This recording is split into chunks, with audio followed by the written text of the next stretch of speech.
ষষ্ঠ শ্রেণীর সকল শিক্ষার্থীবৃন্দ, ইনস্টিটিউট অফ বেসিক ম্যাথসের পক্ষ থেকে তোমাদের সকলকে স্বাগত। আজ আমি তোমাদের গণিতের 3.2 অনুশীলনীর 3 নম্বর অঙ্কগুলি করাবো। 3 নম্বরে এখানে দেখো যে অঙ্কগুলো আছে ক, খ, গ, ঘ, 4টি অঙ্ক আছে। এই 4টি অঙ্ক তোমাদের আজকে আমি সমাধান করে দেবো। এর আগে তোমাদের 3.2 এর 1 এবং 2 করে দিয়েছিলাম। এখন দেখো আমি করে সরাসরি সমাধানে চলে যাই।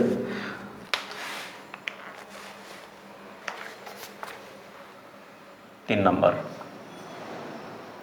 3-এর ক আমাকে বলছে যোগ করো।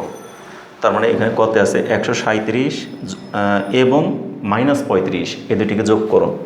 তাহলে আমরা এখানে লিখি 137 এবং -35 যোগ করি, এই দুটাকে যোগ করি। তাহলে যোগটা কীভাবে হবে? 137 যোগ -35 সমান সমান কত হবে? 137, এখানে প্লাসে মাইনাসে মাইনাস, ব্র্যাকেটটা উঠাই দিলাম 35। এখন 137 থেকে 35 আমরা কী করবো? এটা হলো প্লাসের, এটা মাইনাসের, তাহলে প্লাসে মাইনাসে মাইনাস, কিন্তু চিহ্ন বড় কার? 35-এর চিহ্ন বড় না 137-এর চিহ্ন বড়? 137-এর প্লাসটা বড়, তাহলে আমরা দিব প্লাস চিহ্নই। প্লাস চিহ্ন আমরা ইচ্ছা হলে দিতেও পারি, না দিলেও সমস্যা নেই, আমি পরে মুছে দিব। তাহলে দেখো প্লাসে মাইনাসে মাইনাস, কিন্তু আমরা চিহ্ন দিব প্লাস, কারণ এখানে প্লাসেরটা বড়। এবার করবো কি আমরা? মাইনাস, অর্থাৎ 5 আছে কত হলে 7 হবে? 2 হলে। 3 আছে কত হলে 3 হবে? কিছুই না, 0, এখানে শুধু 1 রইল, 1। তাহলে উত্তর যোগফল কত? 102। শেষ। ক নাম্বারটা হয়ে গেল। এবারে খ দেখো, খতে বলছে -52 এবং 52 যোগ করি। তাহলে কী করবো আমরা? -52 প্লাস 52, তাহলে এই ব্র্যাকেটটাকে যদি উঠাই দেয় -52 প্লাস 52, এখানে কি প্লাসে মাইনাসে মাইনাস, কার চিহ্ন দেব? প্লাস না মাইনাস? দুইটাই সমান। তাহলে দুইটাই সমান মানেই আমরা 52 থেকে 52 বিয়োগ করলে কী থাকে? 0, আর সেই 0-র আগে প্লাস মাইনাস যা খুশি তাই দেই, ভ্যালুলেস, কোনো কিছুই কোনো সমস্যা নাই। এই জন্য এখানে আমাদের সমান 0। উত্তর যোগফল, এখানে কোনো চিহ্ন কিন্তু দিলাম না, যোগফল 0। তাহলে আমাদের দুইটা হয়ে গেল, ক আর খ। এবার দেখো গ নম্বরে আমাদের কি বলছে? গতে বলছে -31, 39 এবং 19 যোগ করি। তাহলে কী করবো? -31 প্লাস 39 প্লাস 19। এখানে আমরা আগে প্লাসের দুইটাকে কাজ করি, এখানে ব্র্যাকেট উঠাই দিই, -31 প্লাস 39 প্লাস 19। আমরা আগে এই প্লাসের দুইটাকে করি, -31 যা আছে তাই লিখলাম। এবার কি প্লাসে প্লাসে প্লাস, তাহলে এই দুইটাকে প্লাস করি। 9 আর 9 18, 8 হাতের হলো 1, এই 1-এ 2 আর 3-এ 5, তাহলে 39 আর 19-এ 58 হয়। এবারে প্লাসে মাইনাসে মাইনাস করবো, মাইনাস কিন্তু চিহ্ন দেবো প্লাস, কারণ প্লাসের চিহ্নটা বড় আছে। তাহলে এখানে আমরা কি করব? বিয়োগ করব, তাই না? 1 আছে কত হলে 8 হবে? 7 হলে। এবারে 3 আছে কত হলে 5 হবে? 2 হলে, প্লাস 27। তাহলে উত্তর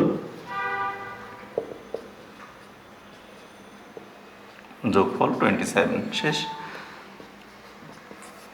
ঘ নাম্বারে -50 -200 এবং 300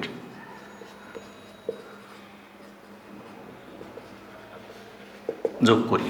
তাহলে কী করবো? -50 তার সাথে যোগ করবো -200 প্লাস 300।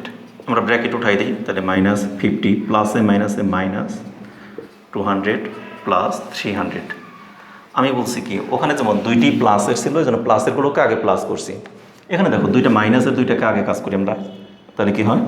মাইনাসে মাইনাসে প্লাস, কিন্তু চিহ্ন তো আমাদের মাইনাসই থেকে যাবে, প্লাস করবো। অর্থাৎ 200-র সাথে 50 যোগ করলে 250, তার সাথে যোগ করব 300। এখন প্লাসে মাইনাসে মাইনাস, কিন্তু চিহ্ন বড় কার? প্লাসের চিহ্ন বড়, তাহলে এখানে আমরা প্লাস চিহ্নই দেব।